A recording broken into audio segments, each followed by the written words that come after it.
안녕하세요. 세상소리입니다. 우리는 다양한 분야에서 벌어지고 있는 중요한 사건과 이슈들을 전해드립니다. 국내외의 다양한 관점을 통해 독립적이고 객관적인 정보를 제공하고 현대 사회의 다양한 문제를 이해하는 데 도움이 되는 콘텐츠를 전달할 것입니다.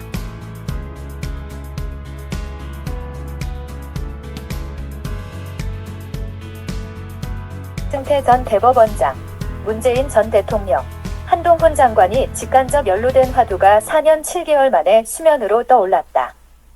정권이 바뀐 뒤라 실체가 없다는 사법농단, 정치와 검찰 권력 희생자란 그에 대한 사법부 판단이 시선을 끈다. 2019년 2월 재판 개입과 판사 블랙리스트 의혹 사건으로 불리는 사법농단 사건 1심 재판에 대한 결심 공판이 16일 알려졌다. 정치 권력과 사법부 세력 다툼이어서인지 무척 오래 걸린 시간이다. 그간 정치권과 사법부 상황은 바뀌었을까? 사법부 자체 3번 조사로 범죄 혐의가 없다고 결론 냈던 사안에 대해 실체도 불분명한 사법농단을 기정사실화한 당시 문재인 정부는 바뀌었고 수사했다는 한동훈 검사는 현재 법무부 장관이다. 양승태 전 대법원장 최후 진술에 사법부에 개입했던 정치 권력을 비판한 대목이 주목된다. 당시 구속 수사했던 한동훈 장관이 현재는 집권당 세력이고 결심 공판에서 징역 7년을 구형한 검찰 또한 현 정권과 무관하지 않다. 재판 독립을 파괴하고 특정 판결을 요구해 법관 독립이라는 헌법적 가치가 무시돼 사법 신뢰가 무너졌다는 검찰 측 결심 공판 구형 사유였다. 양승태 전 대법관 경우 대체적으로 정치 세력과 검찰 권력 비판이 주를 이룬다. 재판부를 향해 사법부에 대한 정치 세력 공격이 이 사건의 배경이고 검찰이 그 천병 역할했다는 그의 항변이 핵심이다. 아이러니컬하게도 문재인 정권 공격 때 수사 담당했던 검사, 이젠 윤석열 정부 하에서 검찰 지휘하는 법무부 수장이 한동훈 장관이다. 정치 세력과 검찰 수사를 묶어 2018년 9월 법원 이날 행사 모습을 재현한 양승태 전 대법원장 진술 내용이다. 사법부 심장인 대법원에 와서는 축사를 빌어 사법농단과 재판거래 의혹을 정면 겨냥했다는 권력자 대통령을 조지 오웰 1984년 얘기에 빗대었다. 과거를 지배하는 자가 미래를 지배한다. 현재를 지배하는 자가 과거를 지배한다는 작품 속 얘기 배경이 빅브라더 전체주의다. 지배 세력 의도를 집약한 말로 사법부 미래를 장악하기 위해 사법부를 지배하려고 했다는 권력 속성을 비판했다.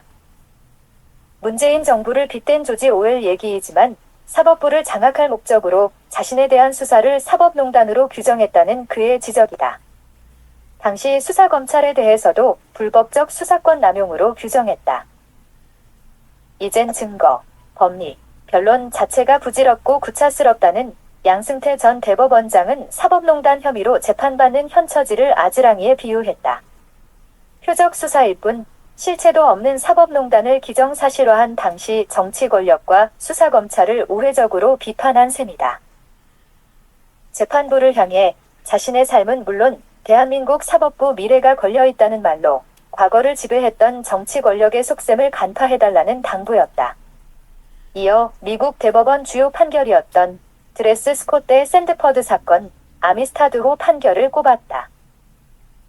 남북전쟁 기폭제가 되었던 노예들 시민권을 다뤘던 전자사건, 아프리카에서 끌려온 노예에 대해 자유인으로서 권리를 인정했던 후자사건이 전해지고 있다. 미국 대법원 판결 인용은 지난 5년 가까이 온갖 수모와 불명예를 겪은 자신 삶의 고난, 정치와 검찰 권력의 부당한 공격으로부터 사법부를 지켜달라는 호소였다. 양승태 전 대법원장이 정권과 검찰 양측을 비판했던 지 7년이 구형됐다. 오는 12월 22일 재판부 결정이 주목된다. 검찰 측과 양승태 전 대법원장 사이에 한동훈 장관이 있어 더더욱 관심을 끄는 1심 판결 내용이다.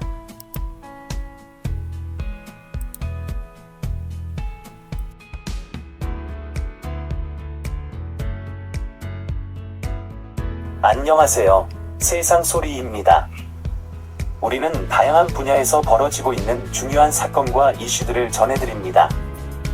국내외의 다양한 관점을 통해 독립적이고 객관적인 정보를 제공하고 현대 사회의 다양한 문제를 이해하는 데 도움이 되는 콘텐츠를 전달할 것입니다.